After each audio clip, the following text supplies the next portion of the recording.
अके खुलुमबाय लोगोफोर बिराद गोबावनि उनाव दिनैहाय लाइभआव फैबाय दा नोंथांमोनजों बिदिनो सावरायनायसै सोंनाय फिननाय माब्रै दं गैया बेनो दासिमावथ' रावबो फैथ'वाखै दा जायनो फैग्रोयो अन्नानै कमेन्ट खालामदो बेनिफ्राय स्टार्ट खालामलांनायसै आरो ओरैनोथ' दिनैहाय लाइभ फैनाया जेबो मोनसे स्पेशल मोनसे जेबो गैया ओरैनो दिनैहाय गोबावसैखाय माने माबायदि मा सानलायनानै दं सोर बेफोरखौ एसे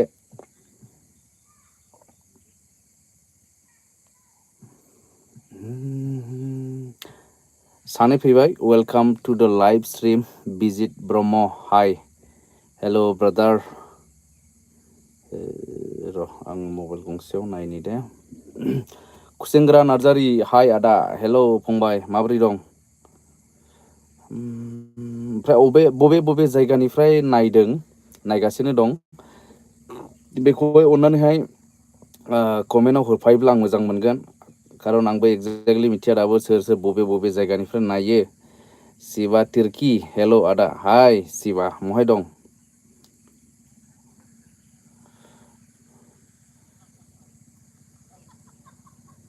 आङो दा गामियावनो दङ दे र' आं कमेन्टखौहायसो नायनि बि बसुमतारी हेल' आदा हाय फंबाय माब्रै दं सखन्द्रानि खबरा माब्रै बिष्णु बसुमतारी हाय फ्रम एमपि मध्य प्रदेश बिजित ब्रह्म क'क्राझारनिफ्राय आदा अके थेंक इउ खोन्थानायनि थाखै क्लियार फैदों दा भिडिअ'आबो आवाजाबो क्लियार फैदों दा लोगोफोर अफिसियेल लसेब हेल' सार साल्थे मा खबर अके आं मबाइल गंसेनिफ्राय नायनायसै दे बैखौ फैफिननि Bishnu Basumatary hi from MP अके बेनिफ्राय फैफिनबाय आं थेंक इउ खोन्थानायनि थाखै ओमफ्राय बिजित ब्रह्मआथ' क'क्राझारनिफ्राय ओमफ्राय अफिसियेल लसेब हरदोंमोन नै हेल' सार हाय ओमफ्राय बि बसुमतारी नै आंनि माथो माबायानो दावखोआखिसै थाबथाबायसो र'दै र'दै गालाङा दे रावनिखौबो गालाङा र' थाबथादों एसे माथो जाखो बि बसुमतारी बरिया माने सकुन्द्रानि खबरा बरियासो नामा बिटुयेल गनेन बसुमतारी कार्बि आंलंनि आदा अके वेलकाम ब्रादार कार्बि आंलं वाला मालाबा थांगोन दे बेनिफ्राय मा नाम बेलाय प्राजित नार्जारि हाय आदा माथो गारियावसो फ्रम बेंटलनि अके गारियाव माने गारियाव थानो गोनां जाबाय उफाय गैया बे जायगायावसो नेटवर्क नाङो जे जायगायाव नेटवर्क नाङो बेयावसो थानांगौ जायो ओमफ्राय माने न' खाथियावथ' नेटवर्कआनो नांखाया टावारानो बिराद प्रब्लेम बेनिखायनो आं लेट जानायसै एसे स्टेटास फरायनाया होमब्लाबो र'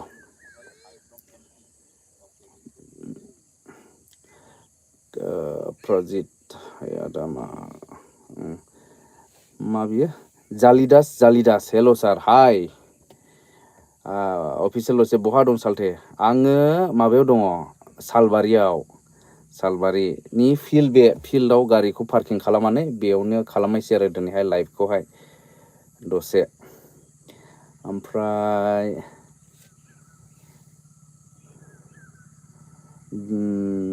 बिजित ब्रह्म बहा दं आदा आं गारि सिङाव दं ओमफ्राय गामियावनो दङ दा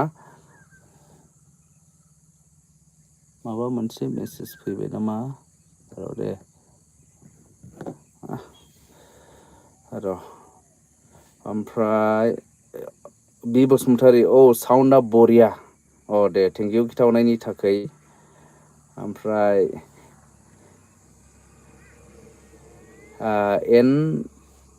एन आर इनफ' हेल' आदा मा खबर आंनि खबरा मोजां एन आर इनफ' नोंनिलाय माबोरै खबरा बेनिफ्राय खांगेस्वर लाहारि हाय आदा फ्रम चिरां अके चिरां मा जायगानि खांगेस्वर ओमफ्राय बि बसुमतारी नोंना मा टेनसन बाव आदा गप्र' दं आइफन दं वान प्लास दं इकुइपमेन्टस माने बेसादफोरल' थानायजोंथ' जाया जाहैबाय सानसोरां नार्जारि हल आदा बिजिनिफ्राय अके हेल' सानसोरां नार्जारि फंबाय सपना बसुमतारी हाय आदा हेल' बिनानाव सुदेम गेमिं वाइटि नोंना बाजैया अबेनि आदा बेखौ गोबां सोंबाय थायो आंनि हिन्जावा माने नोमबाजैया खाथिनिनो मालिबिटानि ओमफ्राय यक the Naga blogger I am from Nagaland मा खबर अके hello' brother welcome to the live stream खबर मोजां brother and how are you माबोरै नोंलाय गनेन बसुमतारी आदा बाजै दंना गैया आदा दङ आंनि गथ'बो दङ सासे माखासे ब्लग भिडिअ फेमिलि ब्लग भिडिअफ्राव नुयो 2 बोसोर जानायसै आंनि फिसाजोआ ओमफ्राय मा जाखोयो बें बें गेमिं फुटबल लाइभखौ बहा नुयो आदा फुटबल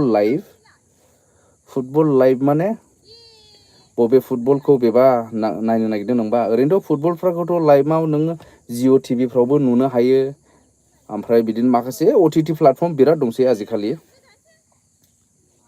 ओमफ्राय फेसबुक वाट्सआवबो नुयो माखासे माबाफोरा फेसबुक वाट्सआवबो नुनो हायो ओमफ्राय दानिया मा आदा एनआर इनफ' आंनाबो मोजां आदा खबरा अके दे मोजाङै थानांगौ जोंसार मुसाहारि बरिया क्लियार नुदों आदा भिडिअ कुवालिटिखौबो जोंसार मुसाहारि थेंक इउ खोन्थाहरनायनि थाखाय ओमफ्राय फुंखा बरगयारि बहा दं आदा आङो गामियावनो दं बेखौहाय सालबारि होनो बे एरियाखौहाय ओमफ्राय बे फिल्ड फोथारियो ओमफ्राय खांगेस्वर लाहारि चिरां दैसोम जरानि आदा अके दैसोम जरा बै खुंख्राजरा साइडनि नामा दैसोमजराया खुंख्राजरा साइडआव बाना जानाय जायगा दैसोमजरा साइडनाव दैबाना जानाय रिलिफ केम्प एरियायावहाय सहैनो हागौ एब्रावहाय नट सियर जायाखै दाबो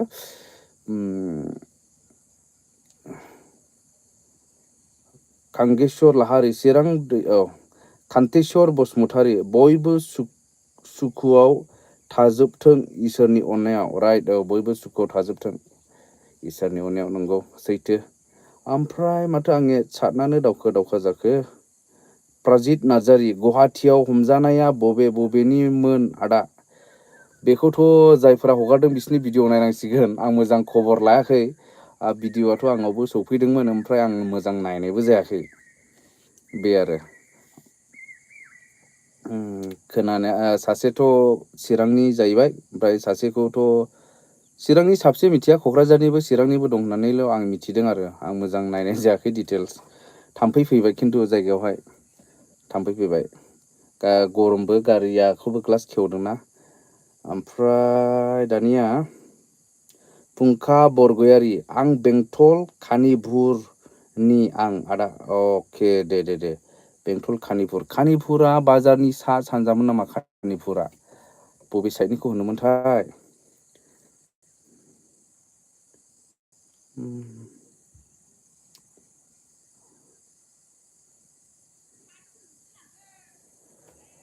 ओमफ्राय बें गेमिं बड'लेण्ड एफसि आरो इण्डियान अइल जागासिनो नामा माथो नुवाखै आदसा बे क'क्राझारनि फ्रेन्डशिप मेट्स ना माबा मोनसे जागासिनो दं साइ स्टेडियामाव लाइभ होआखै खोमा बेखौहाय लाइभ होआखै नामा होआखै बायदि मोनदों आं 31 वाटसिं ओमफ्राय आं मिथिले माबा मा होनो लाइकबो खालामदो बे लाइभ भिडिअखौ सोरबा लाइक खालामाखै दानिया र' जोंसार मुसाहारि दोनथ'नोसैलै आदा आं मोसौ लायनोसै दे अके दे जोंसार मुसाहारि दे लायदो दे मोसौ लायनाय सम जाबायना फिलिप इस्लारि गोजोन्थों बस शिलंनिफ्राय अके फिलिप इस्लारि गोजोन्थों शिलंआव दंहैयो ना शिलंनि फिलिप ना बबे सासेया जाखो ना बै सासे आं सिनायनाया जाखो मिथिथ'ले फुंखा बरगयारिया बुंदों आइ पवालिनि खोलाहा हमनो हाबाय अके आंनि माबाया एसे थालांनाय बायदि मोनबाय आं सातनाखौहाय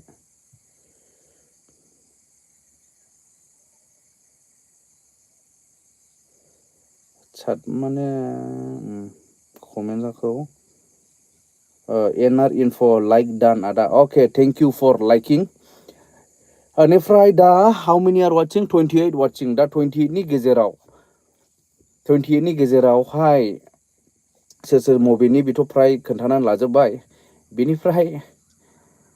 बेनिफ्राय आं दा जि साइजआव जि रोखोमावहाय आं भिडिअ बानायगासिनो दङ सोरबा सोरबा नायनो मोजां मोनो जानो हागौ सोरबा सोरबा मोजां मोना जानो हागौ ना नैबे रोखोमनि भिडिअखौहाय नोंथांमोना मोजां मोनो एबा मोना ना माबायदि खालामजानो लुबैयो पियर ब्लगिं फेमिलिनि ब्लगिं ना समाजनि जेंना निउस टाइप ना जायगा बेरायनाय बे 28 नि गेजेराव दे सोर सोर माबायदिखौहाय मोजां मोनो आंनिफ्राय भिडिअखौहाय बेखौहाय कमेन्टआव प्लिज मा टाइपनिखौ मोजां मोनो आं माबायदि भिडिअ बानायबोदों बानायगासिनो दं दासिमाव नोंथांमोनाथ' नुखाबाय मालाबा ब्लग भिडिअ बानायो मालाबा बर्थडे पार्टि मालाबा हाबा जानाय मालाबा फुटबलनि मालाबा बेरायनाय बेबायदि दा माबायदिखौ मोजां मोनो एसे कमेन्ट खालाम हरजानो लुबैबाय आं होमब्ला कमेन्टआव हाबदिनि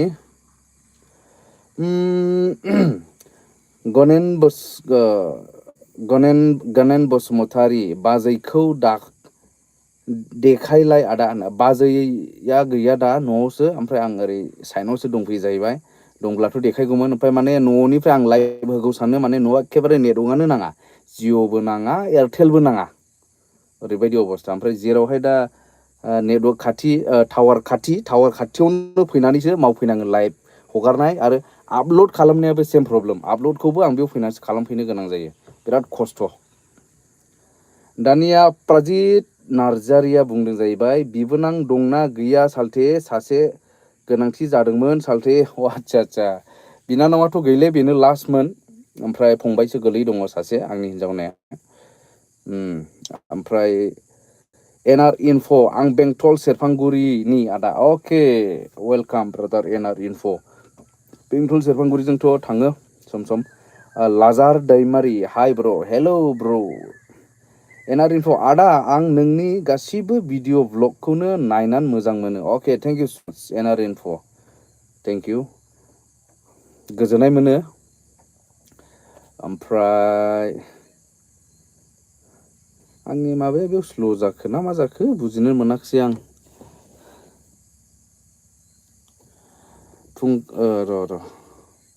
फुंखा बड' अफिसियेल 77M जों जेखौबो मोजां मोनो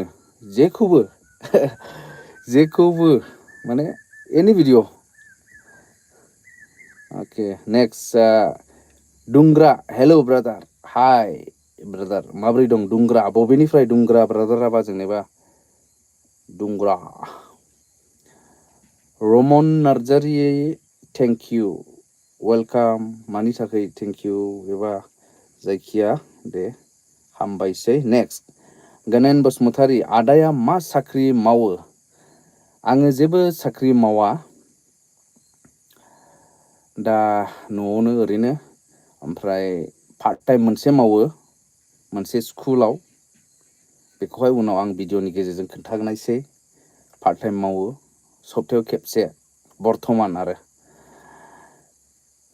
दुंग्रा चिरां बिजिनि ब्रादार अके दे थेंक इउ जाय खोन्थानायनि थाखाय चिरां बिजिनिनि दे जोंना दुंग्रा ब्रादारा चिरां बिजिनिनिफ्राय ओमफ्राय कमेन्टआ एसे खम हाबदों ओमफ्राय दा मा होनबावनाय टाइमाबो मानसिफ्राबो बेस्थ' ना मा जाखो दा 29 जनल' नायगासिनो दङ 31 जन नायगासिनो दङ ओमफ्राय दा 31 जन नायनायनि गेजेरावहाय मा सानो दोनथ'नायसै नामा आं 14 मिनिटल' जादों दाबो बेनिफ्राय बांद्राय गोबां कमेन्टफोर फैयाब्ला मोजाङै सोंलाय जायाला एसे बारा इन्ट्रेस्ट मोना लाइफआवहाय अके दानिया फैबाय दे प्राजित नार्जारिया बुंदों नोंहा थाथ'दो सालथे मोसौ लायनोसै आं अके दे थेंक इउ सै दसेब्लाबो लाइभआव फैनायनि थाखाय माने आं मोजां मोनबाय सानैसो मानसिया मोसौ लायनो ओंखारबाय थारमाने आं मोजां मोनदों जोंहा माने मावग्राफोर जोंहा गामिनि मानसिफोर सापर्ट दं आंजों गोजोननाय मोनो बिस्वजित बर' मा ओंख्रि जानाय आदा? ओंख्रिया दहय खुमब्रासोमोन, खुमब्रा ओमफ्राय बेदर दङमोन आरो। सानसोरां नार्जारि, आं गासैखौबो थिग मोनो, बाट वान रिकुवेस्ट खालामो आदा, दानि गथ'फोरखौ लानानै एसे मोजां बोसोन होनाय एसे भिडिअ लाबो आदा। दा नैबेनि खेथ्रआवहाय मोजां बोसोन होनाय भिडिअ'आवहाय गोबां माने माखासे रिकुवेस्ट आंनाव दङ गथ'फोरनि, दानि गथ'फोरखौ लानानै बा एडभाइस बा माबानि थाखाय बेनो बेनि थाखाय भिडिअ लाबोनो खावलायनायबो दङमोन, नाथाय आं हायाखै। नैबे चेनेलावहाय आं डाइरेक्ट भिडिअ माने रायलायनायनि भिडिअखौहाय आं फ्राय बानाया। बेनिफ्राय बै सेकेन्ड चेनेल जि दङ, सोर मिथिया जानो हागौ, बे मा होनो सोमदोन टक्स जिथु चेनेल, आंबो बानायनो सानो, खिन्थु बेनो गोब्राब मोनसे सलायनोहाय। आंहा न'आव फिसा फिसौ दं दा बर्थमान, एखे टाइम मेनेज खालामनोहाय बिराद प्रब्लेम जानानै दं, बे मोनसे। दा ड्राग्सनि मानिथ' बिराद गाज्रि जानानै दं जोंनि जायगाफोरावहाय बर'फ्रानो। दा ओरैनो जोङो बर'नि संखिया पपुलेसना खम जानानै दङ। आजिखालि गथ'फोरखौनो साफा सानै साथाम खुनुरुखुम बेफोरबायदिल' खाङो, आरो बिनि गेजेराव बे सानै साथाम बर' गथ'फ्रानो आरोबाव ड्राग्सजों गोजावनानै थायो, जानाय लोंनायजों गोजावनानै थायो, मोजां फिउचार गैया। बिसोरनो लिडार जाहैनांगौ सानसे समाव, ओरैनो जोंहा मानसियानो गैखाया, आरो बिसोरनो गाज्रि जाबावोब्ला बै सानसे समाव जोंनि बर' रायजोआदि आरोबाव डेभेलप जालांनांगौ, बर' सुबुंफ्रा, बेखौ सोर खालामगोन?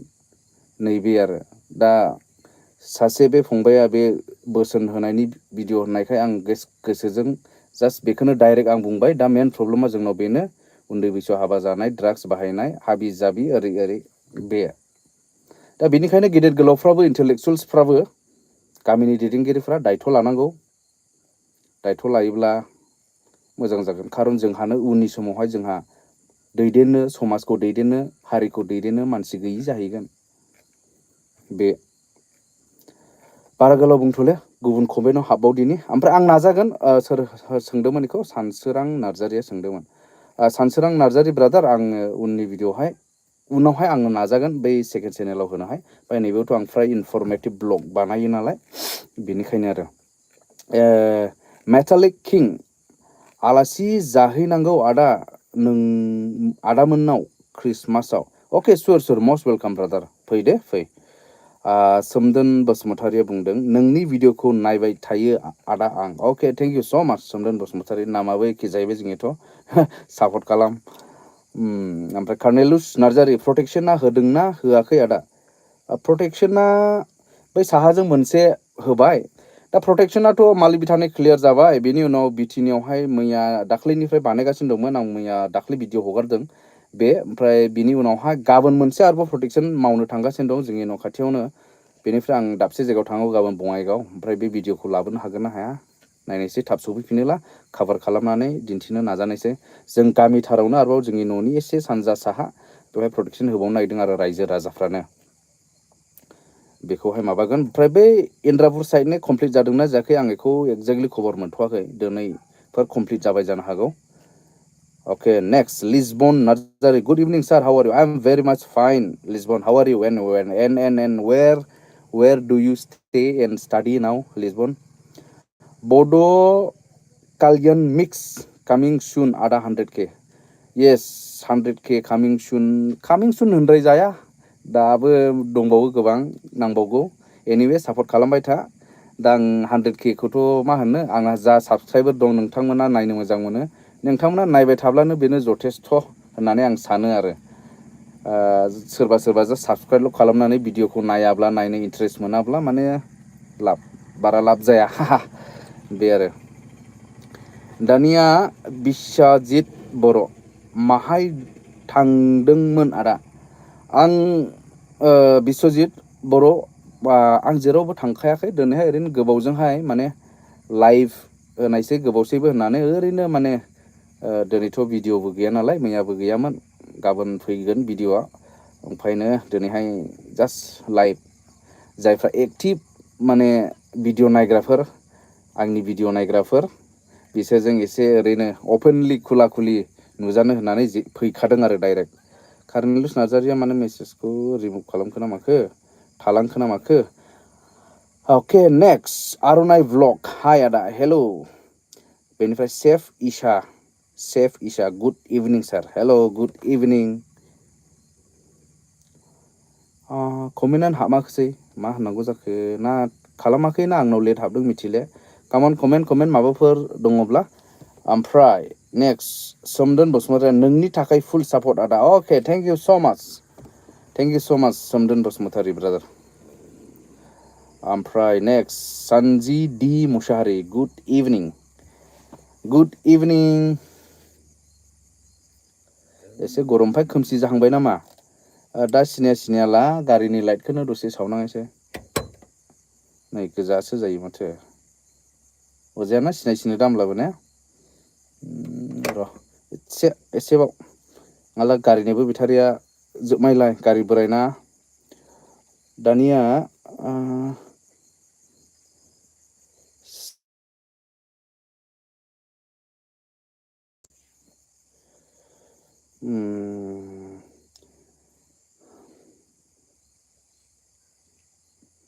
कार्नेलुस नार्जारि बिटिनिनिखौ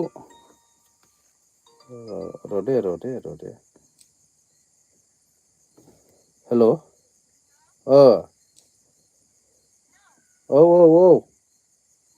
औ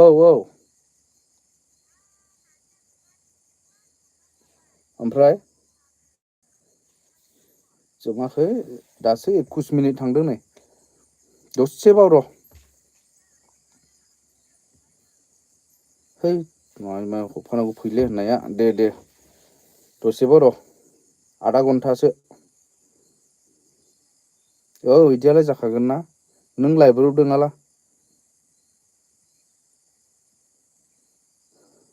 दे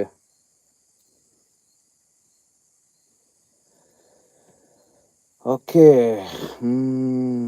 नेक्स्ट लिसबन नार्जारिनाव फैनायसै। लिसबन नार्जारिनि comment sir right now I am in division sir in Chapaguri I will be giving H final board next year sir. Okay thank you for informing and all the best and always work hard. Anjalu Basumatary बहा थांनो ओंखारदों बिदा गेदेर? आं थांनोथ' ओंखाराखै। बेयावनो ओरैनो लाइभआव गामियावनो दं आं फिल्डआवहाय सालबारिनि फिल्डआव। ओमफ्राय बेंलाय नार्जारि हेल' आदा दासो फैदों। बा मा गरमलै बेंज्लाय नार्जारि बा हेल' आदा होनलायबावो माला आदा होनफेरलायखो दे नोंलाय आंखौलाय बा आदालायबावदोनो। जायखिया वेलकाम बेंज्लाय नार्जारि फंबाय होननांसिगोन होनब्लालाय आं नोंखौ। नेक्स्ट कमेन्ट' गैया दा लाइभआथ' 29 30 जनानो जाबाय थादों दा। ओमफ्राय अरजाले बांद्राय बिदि फैबाय थायाब्ला कमेन्टबो फैयाब्ला दोनथ'नायसै ना माथो लोगोफोर। बेंज्लाय नार्जारिया मिनिहरबाय आरो ओमफ्राय थाङै थुङै लास्टआव आदा होनखांनानै मिनिहरलायबावो।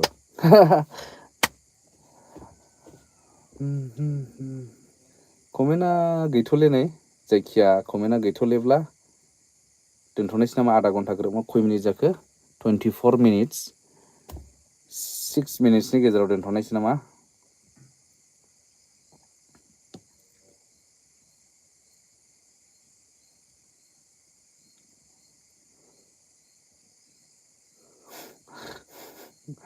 कमेन्ट गैले मा जाखो? ओमफ्राय बेंलाय मा खालामदों दालाय? दे दोनदो दे सोर लेंहरदोंमोन थांदो। सोर लेंहरदोंमोन थांदो। ओइ माबा नानिया ओइ बिमानैनाव दंहैयो जाहैदों ओमफ्राय दा लांफानांगौ बेखौ खिन्थाहरदों।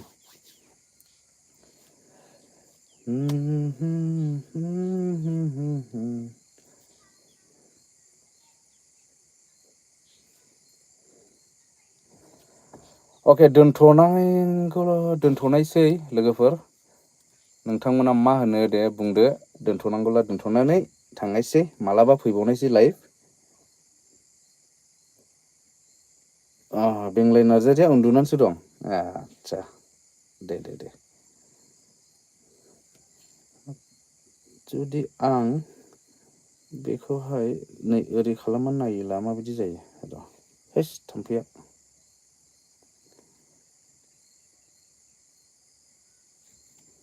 थाम्फै फैबाय दोनथ'नोसै नामा लोगोफोर ना दे अब्ला आदा सम फै औ दे सम फैगोन कल फैबावबाय नै र' दे दसे औ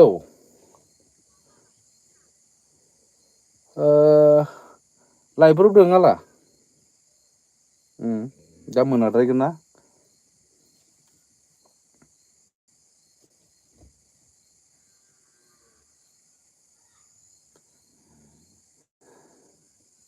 बिस्वजित बर'आ बुंदोंमोन दे अब्ला आदा सम फैबाय था अके सुर फैबाय थानो नाजागोन बेनिफ्राय बेंज्लाय नार्जारि औ दे होनदों दे उन्दुनानै थायो ना मायो नै उन्दुनानै थाथ'दो डिउटि गैया जोबखो ना माखो मिथिथ'ल दे नोंनिखौथ' उन्दुलायनोबो मोनो अनजालु बसुमतारी बुंदों आलासि जानो खनसे फैदो आदा मोनसे भिडिअ खालाम नांगौ मोनसे पाब्लिकनि थाखाय आंनि न'आव आदसा अनजालु फंबाया बल्डिनिफ्राय बुंनायानो नामा बौथ' माने पिकसार ओंखारफायाखै नालाय नोङो गाज्रि दामोन बल्डिनि नामा बेखौ कनफार्म खालामहरदो आं थांगोन सियर कार्नेलुस नार्जारि आं दखान बन्द' खालामनायसै दे खालामदो नोंसिनिथ' माबा माबिबो फैयो थाब बन्द' खालामनानै थांदो कर्नेलुस नार्जारि नोंसिना ओमफ्राय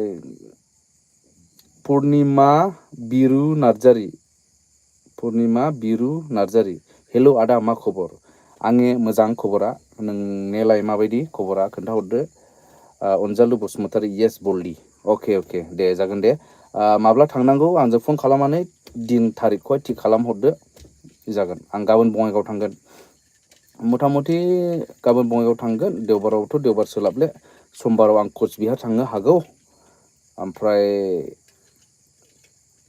next week Purnima Biru Narzary like done thank you Purnima Biru Narzary Benglai Narzary गारबाय गैले खस्थ'खौ सहायनो हाले खामानिखौनो बेखायनो गारबाय आं ओमफ्राय नों मा खामानि गारनानै गुबुन मावफिनाखै ओरैनो दंथ'यो नामा बेंग्लाय बर्थमान पुर्निमा बिरु नार्जारि आंनाबो मोजाङानो अके दे मोजां पुर्निमा बिरु नार्जारि बुंदों आदा नों गारियावसो जना दं नामा औ गारि सिङावसो दङ ओमफ्राय बारा सिनायाखिसै नामा खोमसि जाबाय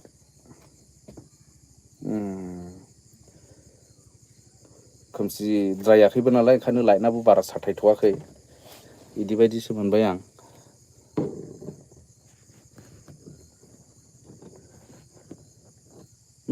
बिदि खालामनोसै एसे ओरै नारबावनोसै बास अके काम नेक्स्ट कमेन्ट पुर्निमा बिरु नार्जारि आंनाबो मोजाङानो अके पुर्निमा बिरु गारि अके अनजालु बसुमतारियाव फैदिनि अनजालु बसुमतारि अके सुवर आदा बिजनेसखौ एसे आपडेट खालामना डेटखौ आपडेट हरगोन आं नोंनो दे थेंक्स अके अनजालु दे सियर लेंहरब्लानो जाबाय आइ उइल हेल्प इउ बेंग्लाय नार्जारि नागिरगासिनो दं मोनाखै दाबो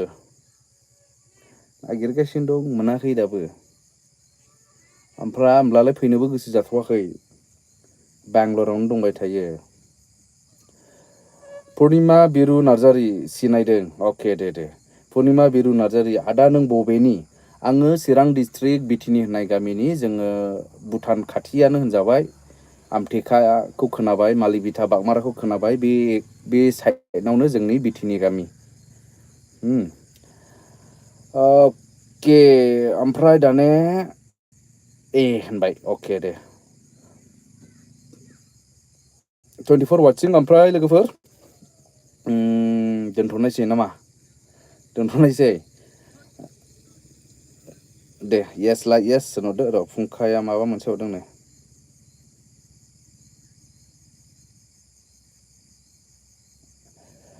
फुंखा बड' अफिसियेल 77 मिलियन नामा 77M नोंनि लाइभ भिडिअखौ नायनानै मोजां नांदोंमोन आदा नाथाय थाम्फै अरनाया दिगदार खालामबाय राइट थाम्फैया एसे खमबावबायसो दा एसे खमबाय दहायथ' एखे बाराथारमोन ओरै बिरलाबायदोंमोन पुर्निमा बिरु नार्जारि आं दिनैसो नोंनि लाइभआव फैदों आं पुर्निमा बिरु नार्जारि अके दे थेंक इउ ओमफ्राय बिदिनो मालाबा जुदि सम मिलायोला आं फैनो नाजागोन आं फैगौ सानो ओमफ्राय खोथाया जाहैबाय मा लोगोफोर न'आवहाय एखेबारे नेटवर्कआनो नाङा टावारानो एखेबारे नांथारा प्रब्लेमा बेनो बेनिखायनो बिदि बाहेरायाव ओंखारनानैसो सम दफा बेबायदिनो लाइभआव फैनांगौ जायो आरो टाउनफोराव थायोला खालामजायो ओमफ्राय टाउनफोरावबो फ्राय फ्रि टाइम मोना जादों बर्थमान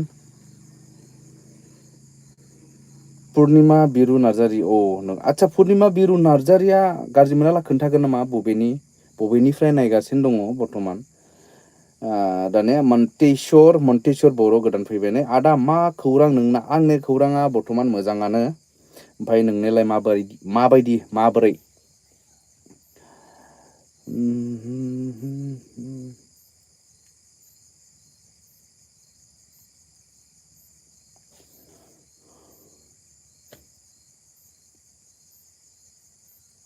गैया कमेन्ट गैथ'वा आं अके नैबोनो नायनोसै आं पुर्निमानिखौ आं मुम्बाइआव थायो आदा अके मुम्बाइआव ना अके दे बिनानाव दे मोजाङै था माबाफोर मावोब्ला मोजाङै मावदो मोजाङै माव गावखौबो जोथोनाव लाखि take care of your self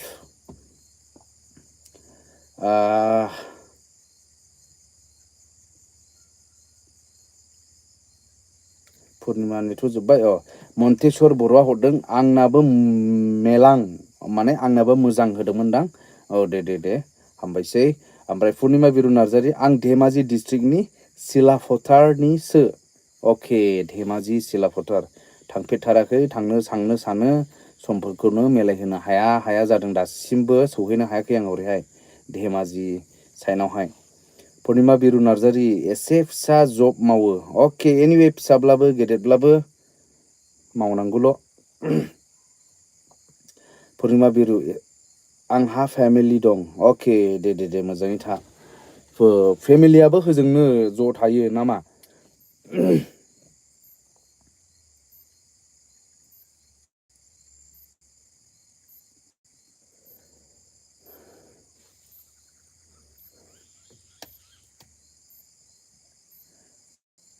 32 minutes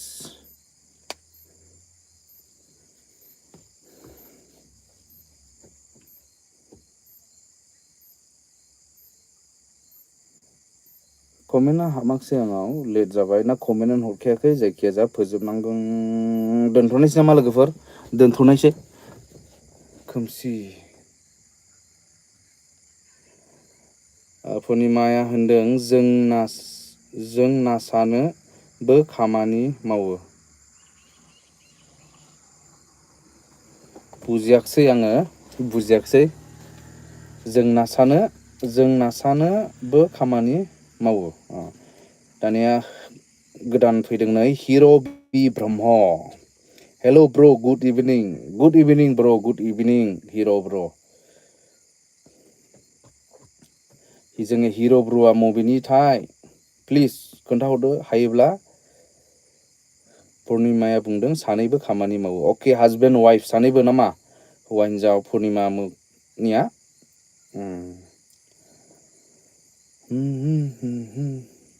पुर्निमा सरि जेबो नङा दे बुजिबाय बिस्तिराम नार्जारि हेल' ब्र हाय ब्र बिस्तिराम हाउ आर इउ माबोरै दङ राभा लेजेन्डस गुड इभिनिं सार हेल' गुड इभिनिं ब्रादार हिर' बि ब्रह्म पर्बतजरानि ब्र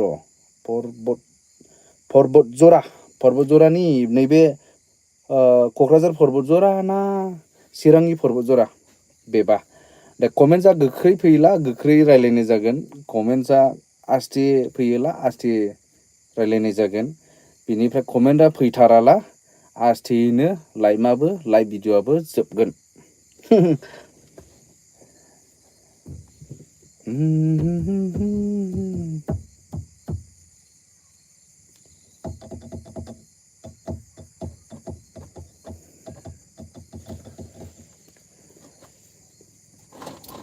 क'क्राझार पर्बतजरानि ब्र' अके थेंक इउ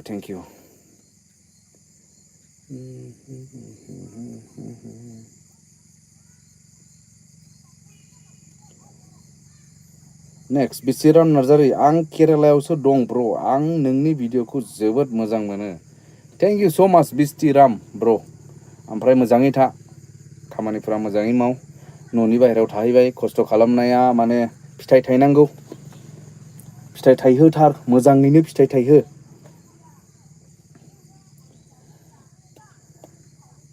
पुर्निमा बिरु नार्जारि आदा आंनिखौबो सापर्ट खालामना होदो अननानै नोंथांमोना जायफ्रा नायगासिनो दं दा 27 जनसो नायगासिनो दङ पुर्निमानि अनगायै दानो नोंथांमोना पुर्निमा बिरु नार्जारि होननाय इउटुब चेनेलखौ चेक खालामहै आरो सापर्ट खालाम प्लिज पुर्निमा बिरु नार्जारि मा टाइपनि भिडिअ बानायो आं मिथिया मुम्बाइआव थाहैनो बिसोरो फेमिलि दा नोंथांमोना मुम्बाइनि माखासे जायगाफोरखौ नुनो मोनगोन बे चेनेलाव Hiro' B Brahma I am from Kerala bro' Hiro' ब्रह्मआ I am from Kerala bro' माने केरेलायाव दंहैयो नामा नोंबो केरेलायाव दंहैयो जानो हागौ हिर' ब्रह्मआ ओमफ्राय न'थारा क'क्राझार पर्बतजरा येस बिदि जानो हागौ माइकेल मुसाहारि दा बहा दं ब्रादार आङो दा गामियावनो दङ ब्रादार माबा गामिनि टावारगुदियाव सालबारि होनना बुङो बे गामिखौहाय सालबारि आं एसे ओरै थानायसै दे स्राङावहाय ओमफ्राय गैथ'ले खोमसि नुबाय नामा जिहुवा दैमारि हाय सारमोन नामा हेल' ब्र' जिहुवा दैमारि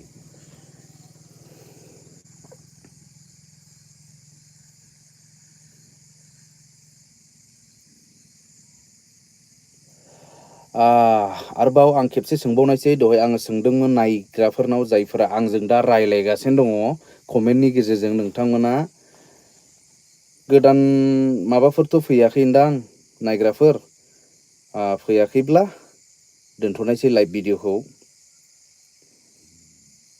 रिंखां बसुमतारी फैदों नै रिंखां बसुमतारीया अबाव दं आदा आङो गामियावनो सालबारियाव गामिखौ मिथिखायोना बिटिनि ना जों गामिनि रिंखांसो जाखो बेबा सोर रिंखां बर'फोरनि गेजेरावबो रिंखांनो गोबां रिंखांलाबायोना नामफ्रा बेनो पुर्निमा बिरु नार्जारि एसे खोमसि नुबाय आदा अके खोमसि नुबायना बेबोथ' ओरै खालामब्ला माबायदि जाना ओरै खालामब्ला आङो नैबेयावनो फरायनायसै र' ओरै थानानै नै मोदानबायसो नामा ओरै थानानै कमेन्टखौ फरायनो नाजानायसै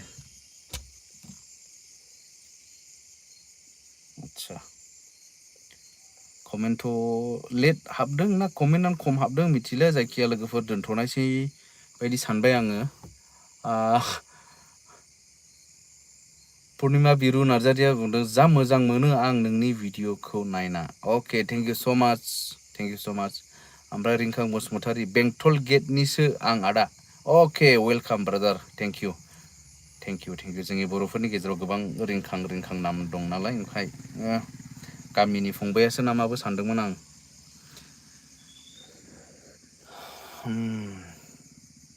दा बबेया मोदानखोथाय मिथिलिया ना गोजौआव बिदिनो मोदानखायो ए दे बिदि लानायसै दे बिदि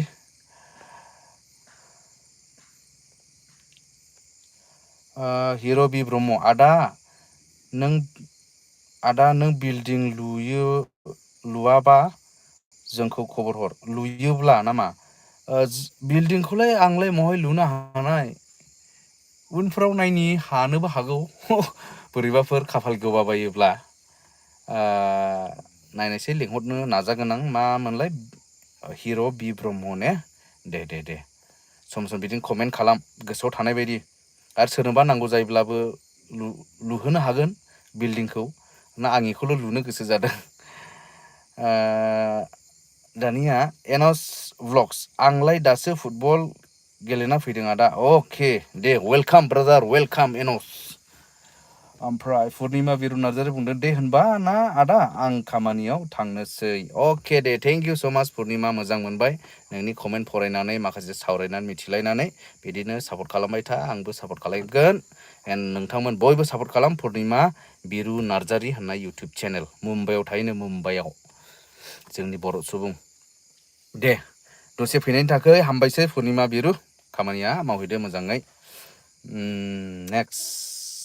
नेक्स्ट कमेन्ट गैले लोगोफोर अके 7थासिम थानायसै नामा 7थासिमला बावद्रायनो हागौ 7थासिमला बावद्रायनो हागौदां माबायाबो बिराद आस्थे हाबदों नै अबसे रिप्लाइ खालामनो मोजां जादों कमेन्टआ आस्थे हाबनाया एनस व्लग्स माबायदि दं आदा मोजाङैनो दङ एनस ब्लगआ बबेनिमोनथाय खिन्थु बे एनस ब्लगआ एसे फुराना साबसक्राइबार मामाय आच्छा फुराना माबा बायदि मोनदों आं साबसक्राइबार बायदि जायखिया मोजाङैनो दं आङो नोंलाय माबोरै दं बबेनिफ्रायमोनथाय बावबाय आं दानिया यां ना माथो यां ना बुंदों जाहैबाय न'आ थांदो आदा साखन्द्रा ओंखारदों मोनाबाय साखन्द्राया साखन्द्रा ओंखारखादों खिन्थु साखन्द्रा माबायाव ओंखारदों ना मैया सुबायजारजोंहाय सुबायजार साइडआव ओंखारदों बिजनि सुबायजार साइडआवहाय एनस ब्लग्स आदा आंनिखौबो होंना हो अके एनस व्लग्स गरम सापर्ट खालाम दानो एनस ब्लग्स ENOS VLOGS व्लग्स एनस ब्लग्स गरम सासे एनस ब्लग्स दङ नै जोङो फंबाय सासे सापर्ट दिस गाय दानिया रिंखां बसुमतारी आं आमथिखायाव थांफेराखै आदा मालाबा बेरायहैगोन अके सियर फै बेरायफै एनस ब्लग्स आं नागालेण्ड कार्बि आंलं बर्डारनिसो अके खिन्थु थांनांगोन होमब्ला नोंसिनाव मालाबा बेरायनो हो एनस ब्लग्स थांगोन र' मेसेङाव नाजादों ओरैहाय एसे सानजा साइड बा ओरैहाय नर्थ इस्टआव एसे नाजानि फेमिलि गोनां एसे बेरायनोबो उसुबिदा जायो अब्लाबो सम फिसा बेरायनो नाजादों अके 43 मिनिट्स गन 1 घन्टा ग्रोब खालामनानै फोजोबनायसै नामा लोगोफोर बेनिफ्राय दा 7था बारनोब्ला मानसिफ्रा होमब्लासो जेव फैगोन नामा दा मानसिफ्राबो बेस्थ'ना एसे 7थासिमफ्रावसो ओमफ्राय कमेन्टसफोर फैयोला एनस ब्लग्स वेलकाम आदा अके थेंक इउ थांगोन दे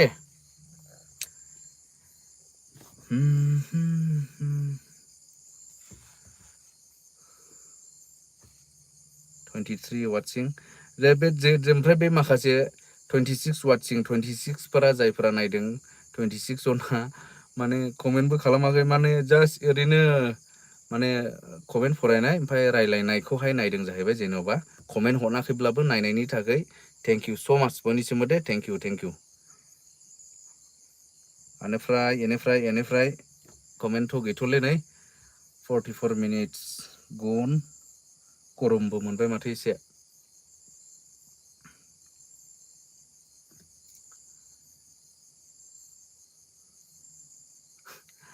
फोजोबनायसै नामा लोगोफोर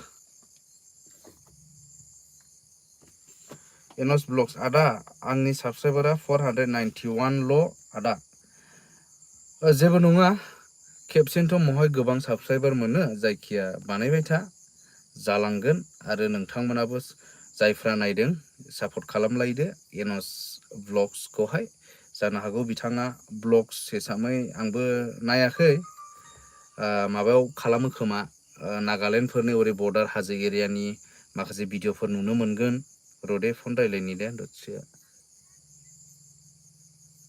र' मोननाय ना मोनलायथाय अके दे दसे थानानै ना बोरैबाला जोबोना दे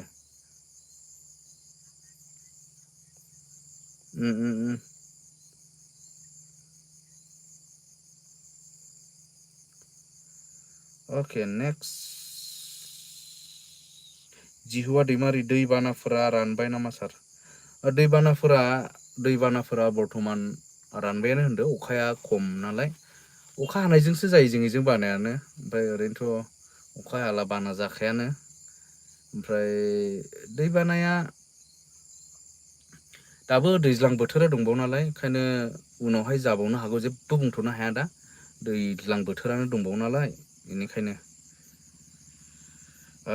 दानिया जिहुआ दैमारि दैबाना। अके, एनस ब्लग्स। अके आदा, गुड नाइट आदा, गुड नाइट आदा। God bless you and your family. Thank you so much. May God bless you too and your family too. Okay, brother. Thank you for coming to the live stream. ओमफ्राय Louis इस्लारि, ओइ बा बड'लेण्ड टाइगारखौ मा बुंनो सानो नों बा? आच्छा। औ, माने बड'लेण्ड टाइगारखौ मा बुंनो सानो नों आरो। बड'लेण्ड टाइगारनि सायाव आंहा कमेन्ट होनांगौआनो गैया। गोबां मानसिखौ आं कमेन्ट होनोनो बोरैबा माबा मोनो आरो, उसुबिदा एखे। माने जाय मानसिखौ कमेन्ट होनानै बुंनानै जेबो फिथाइ थाया, माने लाब गैया। खारन बे सासे सोलायग्रा, नों आंनि बुंनायखौ बा सोरनिबा बुंनायखौ खोनासंनानै सोलायग्रा बा माबा मोनसे मोजां बाथ्रा बुंग्रा बे रोखोमनि मानसिथ' ओंखाया, ओरैनो बुजिखायो। दा बेनो आंनि बुंनायाव नोंथांमोना बुजिखाबाय जानो हागौ। खारन आं गोबां बेजोंहाय रिप्लाइ होलायनाय मानाय भिडिअफोराव नुदोंना, माने गंलायनाय गैया। बिदिनोसै, सोरबा बिदिनो थायो, बेनोखासै आरो। ओमफ्राय नेक्स्ट बिदाय नार्जारि, ओइ आदा सोमदोन, खबर सबर माब्रै दं दा सान्दि? आं मोजाङैनो दङ बर्थमान, खबरा मोजाङानो। बेखौ बे बिदाय नार्जारिया बे खाथिनिनो नामाथाय, खाथिनिनो बायदिबो मोनदों। ओमफ्राय जिहुआ दैमारि, अके ब्रादार।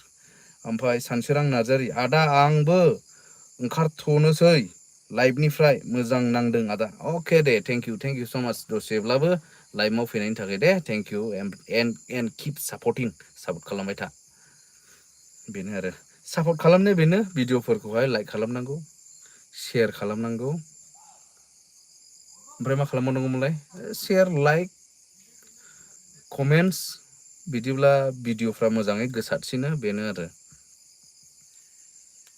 आं भिडिअआवहाय फ्राय बुंखायानो, आङो साबस्क्राइब खालाम, शेयार खालाम, कमेन्ट खालामखौ आं बांसिन बुङा। दा आजिखालि बयबो मिथिजोबखासिगौ नालाय, मोजां मोनोला साबस्क्राइब खालामखागोन, मोजां मोनोला लाइकबो खालामखागोन। खिन्थु बिनि गेजेरावनो नों सापर्ट खालामोब्ला माने बे अट'मेटिक थाङो आरोना, माबानिफ्राय निजा सोरबा सासे बेक्तिनिफ्राय आरो।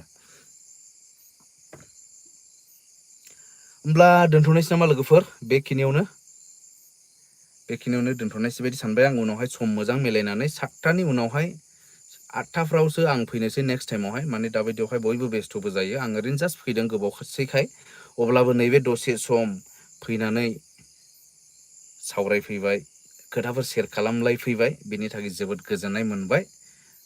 बयनिसिमबो जोबोद हामबायसै। थेंक इउ स' माच एन्ड गुड नाइट एभ्रिबडि। ओइबा आं बे ओंखारलांथ'नोसै। अके दे, बयबो दा एसे बेस्थ'आनो जायोना, दाबायदियाव एसेबां फ्रि जाया मानसिफ्रा बयबो, बेनिखायनो आंबो न'आव थांफिननायसै। 50 मिनिट्सआव फोजोबनाय जाबाय दिनै भिडिअखौ। सानसोराङा बुंदों नार्जारि, अके आदा, आंबो भिडिअ आगारो बाट आं ब्लग्स खालामा, बाथौ धोरोमनिल' खेराइ आगारो। अके दे, मोजां, मालाबा आंखौबो लेंहर, आं थांगोन, भिडिअ खालामनो, कभार खालामना हैगोन दे। आइ सापर्ट एभ्रि रिलिजन, आइ सापर्ट एभ्रि पलिटिकेल पार्टि, आइ सापर्ट एभ्रि अर्गानाइजेसन। गोसो फोथायाब्ला नोंथांमोना आंनि भिडिअखौ नायबाय थाखायो, नोंथांमोना मिथिखायो आं रावनिबो एगेन्स्ट नङा। आइ सापर्ट मोनफ्रोमबो हान्जा, हारि, धोरोम गासैखौबो आं सापर्ट खालामो। मानो होनोब्ला बयबो मोजांनि थाखाय मावगोन, मोजांनि थाखाय मावनोसो हान्जा, मोजांनि थाखायसो धोरोम, गासिबो मोजांनि थाखायसो नालाय, बेनिखायनो आं सापर्ट खालामो, थुलुंगायो। So' good night everybody and see you next time. गाबोन मोनसे गोदान भिडिअ फैगासिनो दङ, गरम भिडिअ नेनानै थादो। गुड नाइट, बाय बाय।